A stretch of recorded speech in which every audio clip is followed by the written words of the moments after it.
Ça y est, demain je déconfine. Alors, qui c'est qui l'a géré comme un dieu, la crise sanitaire? Je préfère rien dire. Bon, Manu, elle est importante ta réunion parce que là, j'ai 3 dates Tinder sur le feu. Je commence à minuit pile et je suis hyper à la bourre. Et par contre, ils ont intérêt à être au taquet cette fois parce que là, ouh, Oh, t'as épuisé ton stock de légumes? ah, Moi, j'ai surtout l'impression, Monsieur le Président, que pendant 2 mois, vous avez essayé de cacher la poussière sous le tapis. Bon, écoute le stagiaire.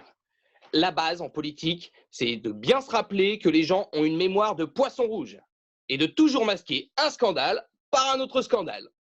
Ou par un bon gros fait divers, ça marche aussi, avec des Arabes de préférence. ah, mais tout s'explique en fait, hein.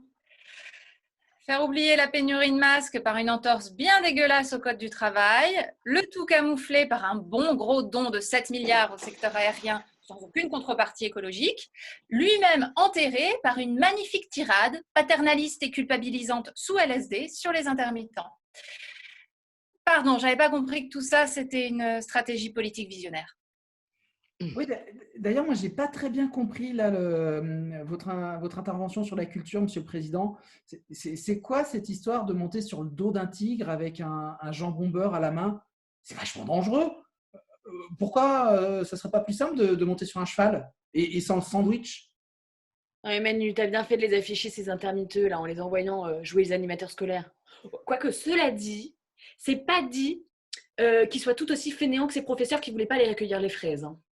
Oui, bon, dites-leur de bien porter des masques. J'ai pas envie d'une plainte de parents d'élèves dès qu'un morveux éternue. Et t'inquiète, Manu, on est en train de faire passer une petite loi à l'Assemblée là, qui déresponsabilise tous les élus de leurs propres décisions. Super. Au fait, vous avez vu mon masque quand je suis allé à l'école voir les mioches des employés indispensables avec Jean-Mimi? Tout en noir. Ça claque, non? En plus, j'ai toujours eu envie de me déguiser en Zorro. Mais Zorro, c'était pas les yeux qui se masquaient?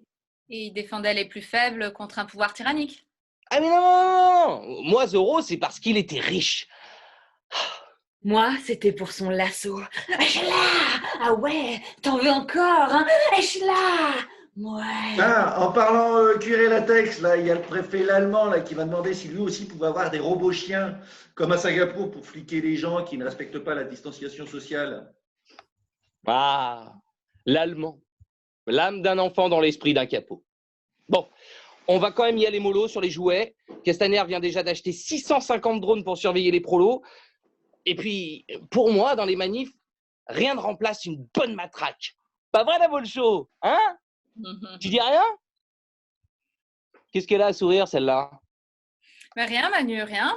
À part les 20 députés qui quittent ton parti et te font perdre la majorité absolue au Parlement, rien.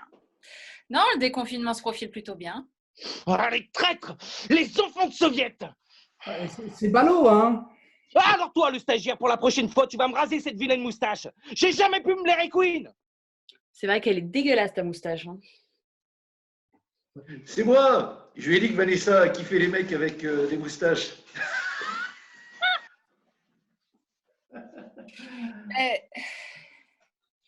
Ça te donne un petit air de Magnum, mais sans les cheveux.